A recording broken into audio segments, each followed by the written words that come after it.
G'day guys, welcome back to my 5th ever player profile, and today I'm going to discuss Max Gawn, who is priced at 697k, a whopping price. It's ludicrous, I know, but to me, for some reason, it's still set for get.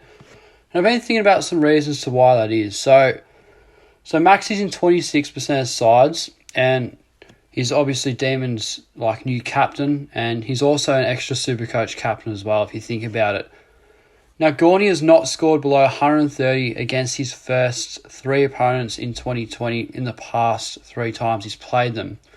So his first 3 games are obviously very easy historically. Look, he has obviously suffered from a knee injury, and it's limited his preseason to why he didn't play the first Marsh game. But in the second Marsh game, he scored 68 off only 41% time on ground. He was on the track until about half-time. He was doing laps, running around his runners, and he just did not look good whatsoever. Now, I think if he played out that whole game fully fit, he would have scored 140. No doubt about that. That's the type of player he is. He consistently scores extremely high, and it's such a big risk if you don't start him. I think the risk of not starting him is a lot higher than the risk there is if you do start him. So there's that, and he should average higher than Grundy. I mean, last year he probably should have. He scored 46 in a game, and he also missed a game as well, so that would have narrowed it down a little bit.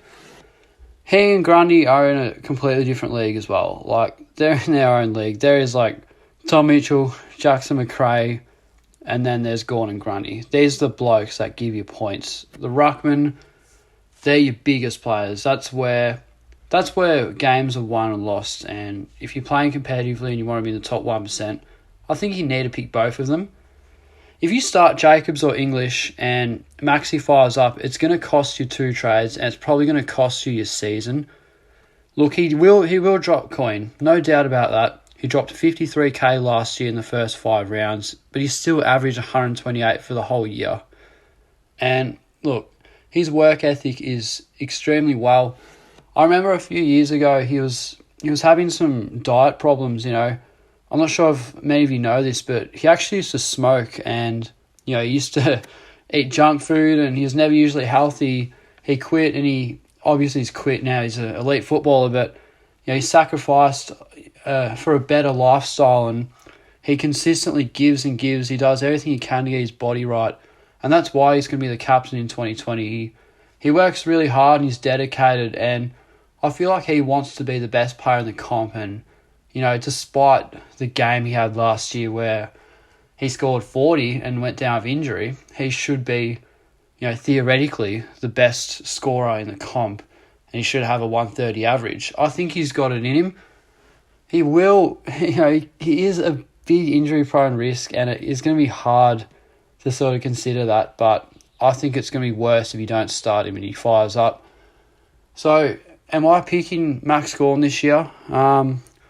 Yeah, I think I will. I can't think of any other alternatives. I watched Riley O'Brien in the first game. Went, yeah, all right, he did well. He was solid, but the second game he kind of wasn't as good as the first game. He doesn't look too bad, but I don't know how much value there is in this pick. I'm not sure if he goes up or down in price.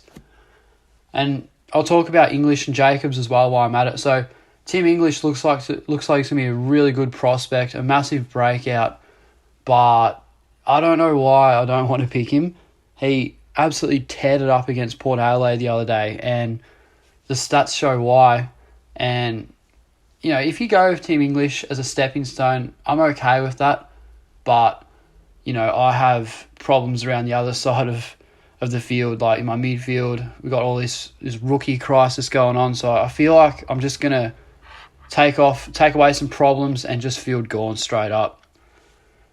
And also Sam Jacobs. Now, we obviously know what he's capable of, and we saw that in the second Marsh game. He looks fantastic, but he's about as awkward as Larry. I mean, his price, it's not going to work out if it backfires. So let's say if he gets injured or doesn't produce a high enough average as we want him to, it's going to hurt your season. You know, if you're picking Sam Jacobs, you want to make at least 200k from him.